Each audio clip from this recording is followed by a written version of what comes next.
સ્વાગતમ સ્વાગતમ સ્વાગતમ વહાલા વિદ્યાર્થી મિત્રો, સ્વાગત છે આપ સર્વનું આપની પોતાની યુટ્યુબ ચેનલ ઓશન કોચિંગ ક્લાસીસમાં. અને હું તમારો નાનકડો ભાઈ દિવ્યેશ ગાડિયા તમારી માટે લાવ્યો છું સફળતાનો શંખનાદ. જી હા વહાલા વિદ્યાર્થી મિત્રો, દ્વિતીય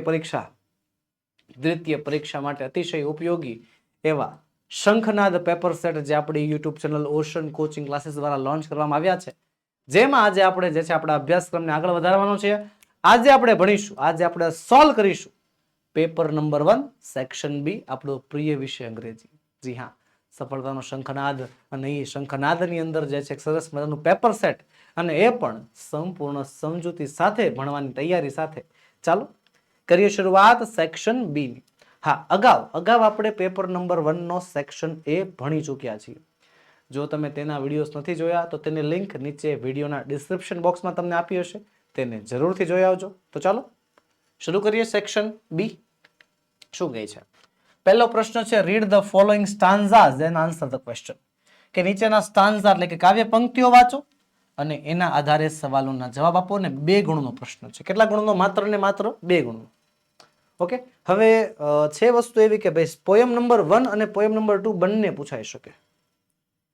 બરોબર, આપણી જે કહેવાય કે અભ્યાસક્રમ છે, અભ્યાસક્રમ પ્રમાણે જો જોવા જઈએ તો એવું છે કે ભાઈ પોયમ 1 અને પોયમ 2 બંનેમાંથી કોઈ પણ એક પૂછાશે. કારણ કે 2 ગુણનો પ્રશ્ન છે, એક જ સ્ટાન્ઝા આપશે નાનકડું એવું, અને એમાંથી તમને 2 સવાલ પૂછશે. તો પોયમ 1 પૂછી શકે ને કાં તો પોયમ 2. પણ હું તમને એક સલાહ આપું છું કે બંને પોયમને સંપૂર્ણપણે ભણી લેવાની, સમજી લેવાની, કાંઈ કચાશ ન રહેવી જોઈએ. એનું ભાષાંતર મોઢે રાખવાનું, એ પોયમમાં શું કહેવા માંગે છે એ વસ્તુ મોઢે રાખવાની. અને મોટા ભાગના વિદ્યાર્થીઓને જે છે, હું કમેન્ટ બોક્સમાં વાંચું છું એ પ્રમાણે મને જાણવા મળે છે કે ઘણા વિદ્યાર્થી મિત્રોને જે આ પેરેગ્રાફ છે, સોરી આ પોયમના સ્ટાન્ઝા છે, એ સ્ટાન્ઝામાંથી સવાલ જવાબ અઘરા લાગે છે. તેનું એકમાત્ર કારણ છે કે સેક્શન એમાં જે પેરેગ્રાફ વાળા સવાલ જવાબ હતા, એ પેરેગ્રાફ વાળા સવાલ જવાબ એની સ્ટોરી એમને યાદ હોય, એમનું ભાષાંતર યાદ હોય, થોડી ઘણી સમજૂતી હોય. પણ પોયમ, અને હા એમાં બેઠા જવાબ મળી જતા હોય છે, પણ પોયમમાં મોટે ભાગે એવું નથી થતું. પોયમમાં બેઠા જવાબ તો ભૂલી જ જવાના, બેઠા જવાબ તો મળે જ નહીં લગભગ. હા, લગભગ જે છે 10 માંથી 1 સવાલ એવો મળી જાય કે જેનો બેઠો જવાબ મળતો હોય, બાકી તો ન મળે. અને બાકીનું તમારે જે છે સમજૂતી યાદ રાખવી પડે, ભાષાંતર યાદ રાખવું પડે. ઓકે, ચાલો પેલા સ્ટાન્ઝાને સમજી લઈએ અને પછી આગળ વધીએ. શું કહે છે? If you can't be a highway then be just a trail. કે જો તમે હાઈવે એટલે કે મોટો માર્ગ નથી બનતા, જો તમે વિશાળ માર્ગ નથી બની શકતા, then just be a trail, તો ખાલી એક કેડી બની જાઓ. ટ્રેલ એટલે શું થાય? કેડી. કેડી એટલે ઓલા ગામડામાં ચાલવાનો રસ્તો હોય, પાકો નહીં, ઓલો કાચો. હા, લોકોએ ચાલી ચાલીને રસ્તો બનાવી નાખ્યો હોય, એ હોય નહીં, ખરેખર રોડ ન હોય, પણ એ રોડ જેવું બની ગયું હોય, એને કેડી કહેવાય, ટ્રેલ કહેવાય. કે જો તમે હાઈવે ન બની શકો તો કાંઈ વાંધો નહીં, ટ્રેલ બની જાઓ. If you can't B the sun, કે જો તમે સૂર્ય ન બની શકો તો સ્ટાર બની જાઓ. આમાં ઘણા એમ કહે છે, sir sun is also a star. કે સૂર્ય પણ એક સ્ટાર જ છે ને. પણ નહીં, અહીંયા પ્રકાશના જથ્થાની વાત કરી છે કે જો તમે સૂર્ય જેટલો વધારે પ્રકાશ નથી ફેલાવી શકતા તો ચિંતા શેની કરો છો? સ્ટાર જેટલું ટમટમો ને. Hey, it isn't by size that you will win or fail. એ તમારા કદ ઉપર આધાર નથી રાખતું કે તમે જીતશો કે હારશો. તમારા કદ ઉપર આધાર નથી, તમે જીતશો કે હારશો. Be the best whatever you are. તમે જે છો એમાં શ્રેષ્ઠ બનો, બેસ્ટ બનો. કામ નાનું મળે કે મોટું મળે, કામ જે કરો એ બેસ્ટ કરો. બરોબર, ચલો તેવું આપણને સ્ટાન્ઝામાં સમજાવ્યું છે. અને પહેલો સવાલ છે, what does the poet say about success and failure. કવિએ અહીંયા સક્સેસ એટલે કે સફળતા અને ફેલિયર એટલે કે નિષ્ફળતા વિશે શું કહ્યું છે? તો શું કહ્યું છે? તો જોવો તો ઇટ ઇઝન્ટ બાય સાઇઝ, એ સાઇઝ ઉપર નથી આધાર રાખતું કે તમે જીતશો કે હારશો. બરોબર, અહીંયા જે છે જવાબ છે ઇટ ઇઝન્ટ બાય સાઇઝ. તો આ આપણો મુખ્ય જવાબ છે. હવે વાત એમ છે કે આપણે છે ને આ ખાલી એટલો જવાબ લખી ન શકીએ, આપણે આને સમજૂતીમાં લખવું પડે. અને પ્રોબ્લેમ ત્યાંથી જ આવે છે કે આપણને સર સમજૂતીમાં લખતા નથી આવડતું. હા, બેઠો જવાબ કયો તો લખી નાખવી, બધી જગ્યાએ એવું ચાલે નહીં. તમારે સમજૂતી આપવી પડશે. સમજૂતી શું આપવી પડશે? કે કવિ સક્સેસ અને ફેલિયર વિશે કહે છે કે ભાઈ તમારા કદ ઉપર આધાર રાખતું નથી કે તમે જીતશો કે હારશો. સવાલમાંથી વોટ કાઢો ડઝ કાઢો. ડઝ કાઢી નાખશો એટલે તમારે એસ કે યસ વાળું રૂપ મૂકવું પડશે. અહીંયા સે જે છે એ સેનું સેઝ થઈ જશે. ધ પોએટ સેઝ ધેટ, કવિ કહે છે કે success or failure does not depend on the size of the work, કે સફળતા અને નિષ્ફળતા જે છે એ કામના સાઇઝ ઉપર, કામના કદ ઉપર આધાર નથી રાખતી. We do but the way in which we do it, પણ જે રીતે કરીએ છીએ એના ઉપર આધાર રાખે છે. મને એક વાર કયો સર આવું ક્યાંય જે છે, આવું ક્યાંય અહીંયા લખ્યું તો છે જ નહીં, પણ આ મેં મારા શબ્દોમાં લખ્યું છે. હા, તમે તમારા શબ્દોમાં લખવું હોય તો પણ લખી શકો છો. ધ્યાન શું રાખવાનું, ગ્રામરેટિકલ મિસ્ટેક ન થવી જોઈએ. એટલા માટે જ આ જે વિદ્યાર્થીઓ એમ કહે છે ને સર આ પેરા સ્ટાન્ઝા વાળા સવાલ જવાબ થોડા અઘરા તો ખરા, પણ સાચું કહે છે એ અઘરા છે. પછી 12મો સવાલ છે, if you can't B the sun. હવે આ જવાબ તો આવડી જશે. કેમ? કારણ કે અહીંયા છે જો, if you can't B the sun, if you can't B the sun, if you can't B the sun, if you can't B the sun. જવાબ તમે આપો કમેન્ટ બોક્સમાં. હાલો ફટાફટ, હાલો હાલો, થોડુંક જ જવાબ છે. મને દેખાય છે, તમને દેખાય છે? મન દેખાય છે, માને જ જોવું પણ. કમેન્ટ કરી જલ્દી જલ્દી ફટાફટ કરી નાખી. ઓકે ચાલો ચકાસીએ. બી અ સ્ટાર, એટલું જ. આ વખતે ડોશીમાએ ડાળિયા દીધા એવું લાગે છે ને. હા, તો આ વખતે જે છે આપણને જવાબ બેઠો મળી જાય છે.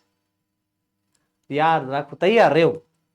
દર વખતે સહેલા સવાલે નહીં પૂછે, દર વખતે અઘરા સવાલે નહીં પૂછે. ચલો આગળના પ્રશ્ન તરફ આગળ વધીએ. શું કહે છે? Read the following passage and answer the question. હવે આ પેસેજ જે છે જેમાં 4 માર્ક્સના સવાલ જે પૂછાય છે, આ passage depend on our supplementary reader dolphin.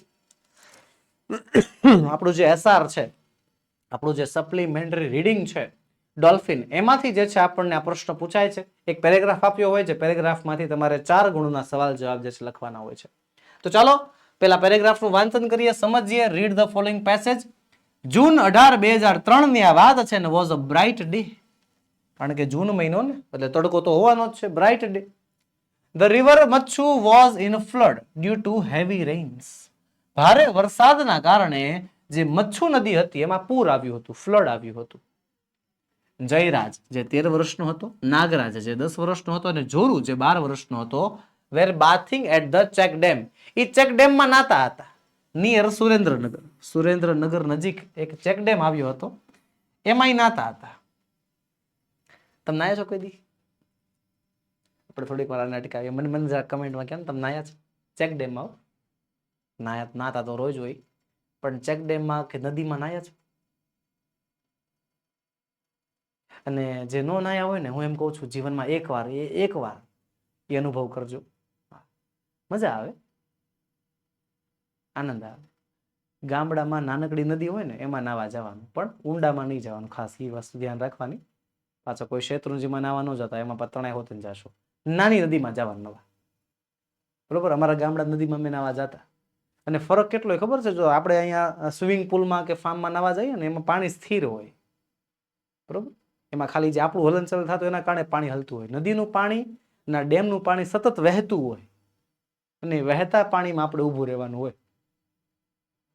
સમજ્યા તમે? એટલે એક તરફથી ફોર્સ લાગતો જ હોય તમને કન્ટિન્યુઅસલી. મોડરેટ અમાઉન્ટમાં હળવો, અને એક તરફો ફોર્સ લાગ્યા જ કરે. અને એ નદીમાં એવા વહેતા પાણીમાં જે છે નાવાનું એક લાહવો છે, એક આનંદ છે. ત્રણ જે છે દોસ્તારું જે છે બહુ નાના જો, નાના તમારા કરતા નાની ઉંમરના છે. 13 વર્ષ, 10 વર્ષ, 12 વર્ષ એવડા છોકરા જે છે નાતા હતા. they having a lot of fun. બહુ મજા કરતા હતા. મજા જ આવે ને. they did not know they were sliding into deep waters. પણ તેમને ખબર ન રહી. they did not know that, કે તેમને એ વસ્તુની ખબર ન રહી કે તેઓ ધીમે ધીમે જે છે હવે ઊંડા પાણીમાં વયા ગયા. Sliding into deep waters. when they knew, જ્યારે તમને ખબર પડી, ધ ડેન્જર, આ ખતરો છે, હવે આ ડેન્જર આવી ગયું છે. ઇટ વોઝ પ્રીટી લેટ, હવે બહુ મોડું થઈ ગયું હતું. હેલ્પ હેલ્પ they shouted, તેમને બૂમ પાડી, બચાવો બચાવો. અ બોય, એક છોકરો, Pratap Khachar.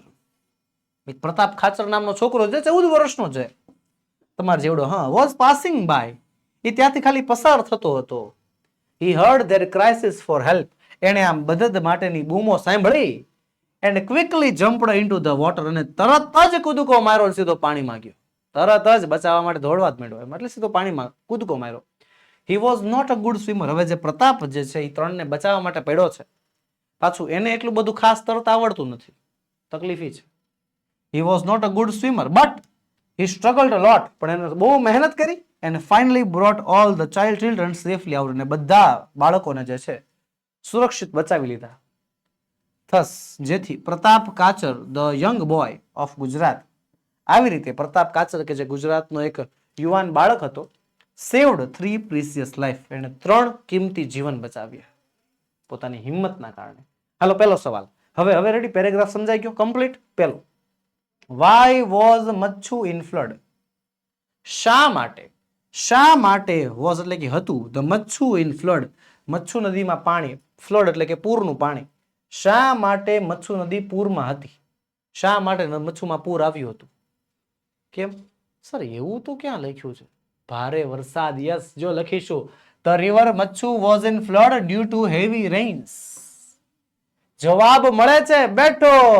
The Machhu was in flood due to heavy rains. ભારે વરસાદના કારણે જે છે એ મચ્છુમાં પૂર આવ્યું હતું. સવાલ નંબર બીજો, what were the boys doing, છોકરાઓ શું કરતા હતા? છોકરાઓ શું કરતા હતા? નાતા હતા. હે તો જો અહીં ત્રણેય છોકરા નામ Jayraj, Nagraj, Joru. Were bathing at the check dam near Surendranagar. અહીંયા છે ને આગળ શું લખવાનું? The boys. The boys were bathing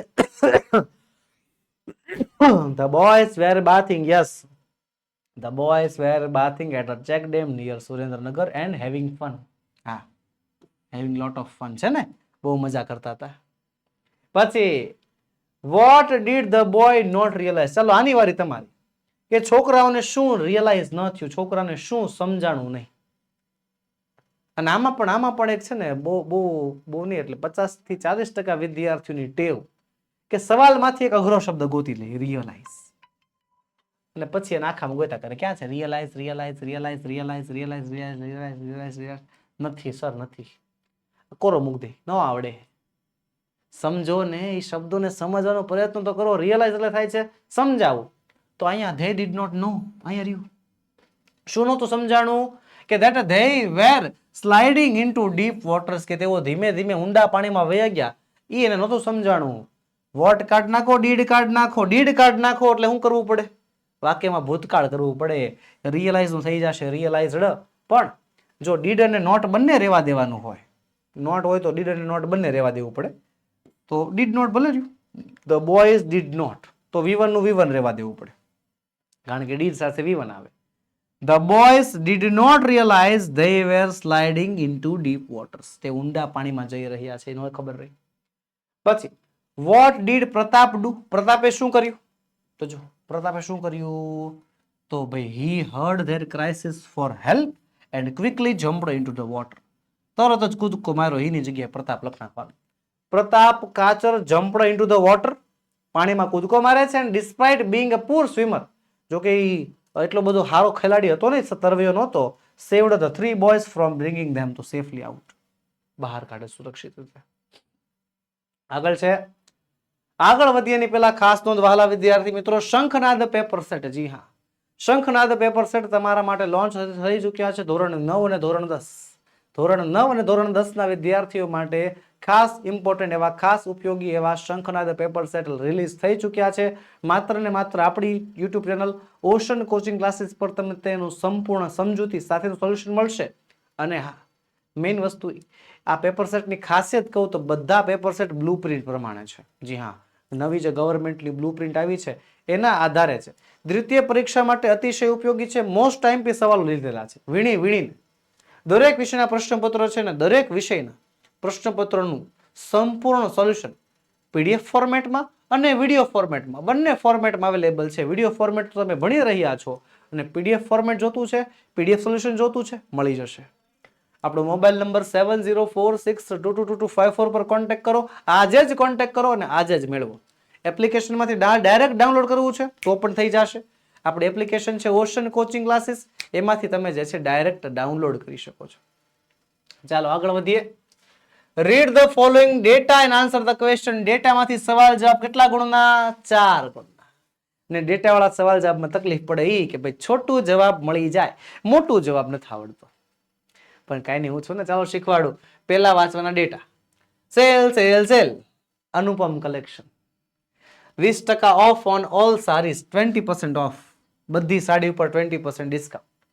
attractive gift and attractive gift on every purchase of 3000, 3000 ઉપરની ખરીદી કરો એટલે કે આકર્ષક ઇનામ મળે. Shop number 10, the shopping mall, MG road. તો ચાલો ડેટા છે પેલું, જો અહીંયા ડેટા લખી નાખ્યા સાઈડમાં જોવા માટે. How much is the discount offered, કેટલું ડિસ્કાઉન્ટ ઓફર કરવામાં આવ્યું છે, કેટલું? તો 20%. સવાલ મળી ગયો, છોટું જવાબ મળી ગયો. ઘણા ઘણા શું કરી નાખે, ખાલી 20% એમ લખી નાખે અને પરિણામે જવાબનો માર્ક્સ મળે પણ અડધો મળે, આખો માર્ક્સ ન મળે. તમારે આખા વાક્યમાં જવાબ લખવો પડે. તો હું લખીશું, હું બરોબર હું લખીશું બોલો તો. How much is the discount offered. How much કાઢ નાખો, ઇઝ ને પાછળ લઈ જાઓ. The discount offered is 20%. Discount કેટલા ટકા? 20% આપવામાં આવે છે. પછી what is the name of the shop, દુકાનનું નામ શું છે? દુકાનનું નામ શું છે? લખ્યું છે અનુપમ કલેક્શન્સ. હે, અનુપમ કલેક્શન દુકાનનું નામ છે. હાલ, અનુપમ કલેક્શન ક્યાં મૂકવાનું? અહીંયા. Anupam collection is the shop of the, is the name of the shop. અથવા ઇઝ ને પાછળ લઈ જવું છે તો એમ પણ કરી શકો, ઇઝ ને પાછળ લઈ જાઓ. The name of the shop is, બરોબર, ઇઝ ને ક્યાં લઈ જવાનું? સાવ છેલ્લે. The name of the shop is Anupam collection. જો તો the name of the shop is Anupam collection. ત્યારબાદ when can one get gift, આપણને ગિફ્ટ ક્યારે મળે? એવરી પરચેસ ઓફ ₹3000, 3000 ની ખરીદી કરો એટલે ગિફ્ટ મળે. તો ભાઈ વન કેન ગેન ગિફ્ટ, વેન કાઢ નાખવું પડે. કેન અને વન અરસપરસ જગ્યા બદલાઈ નાખશે. One can get a gift on every purchase of ₹3000. છેલ્લા સવાલની વારી તમારી છે. What does the shop cell? Vote does the shop cell, આ દુકાન શું વેચે છે? What does the shop cell, દુકાન શું વેચે છે? અને હા, આખા વાક્યમાં જવાબ આપજો. જી હા, ભલે વિડીયોને થોડીક વાર પોઝ કરી દેવો પડે પણ જવાબ ભાઈ આખા વાક્યમાં આપજો, કારણ કે આપણે તૈયારી છેલ્લા લેવલ સુધીની કરવાની હોય. હા, મળ્યો જવાબ? ચાલો તો બધા જવાબને ચકાસીએ. પેલા તો છે ને, જવાબ જો અહીંયા છે, સારીસ લખ્યું છે ને, 20% ઓફ ઓન ઓલ સારીસ. તો સાડી વેચતા હોય હે. હવે સવાલમાંથી વોટ કાઢી નાખવું પડે, ડસ કાઢી નાખવું પડે. ડસ કાઢી નાખો એટલે એસ કે થોડું રૂપ કરવું પડે. ધ શોપ સેલ, તો સેલ નું થઈ જાય sells. The shop sells saris, પતી ગયું. The shop sells saris. બરોબર. જે ટૂંકા જવાબ મળે છે એ ટૂંકા જવાબને વાક્યમાં કંડારીને લખી નાખવાના એટલે પૂરો માર્ક્સ મળે. કોઈ માઇકલલાલ તમારો માર્ક્સ કાપી ન શકે, ગમે એમ કરે ને તો એનો કપાય. તો બસ વાલા વિદ્યાર્થી મિત્રો, આજના વિડીયોમાં એટલું જ. આજે આપણે ભણ્યા આપણા શંખનાદ પેપર સેટમાં પેપર નંબર 1 નો સેક્શન બી. મળીશું આવતા વિડીયોમાં, જેમાં આપણે પેપર નંબર 1 ના સેક્શન સી એટલે કે ગ્રામર સેક્શનનું સંપૂર્ણ સોલ્યુશન લઈને હાજર થશું. વિડીયો ગમ્યો હોય તો લાઈક કરો, તમારા મિત્રોમાં શેર કરો, જેનાથી તે પણ આ લાભ લઈ શકે અને આપણામાં જોડાઈ શકે. વધુ માહિતી માટે આપણો મોબાઈલ નંબર 7046222254 પર તમે એની ટાઈમ કોન્ટેક્ટ કરી શકો છો અને અમને જણાવી શકો છો. ઓકે, તો ચાલો મળીએ. જય હિન્દ, જય ભારત.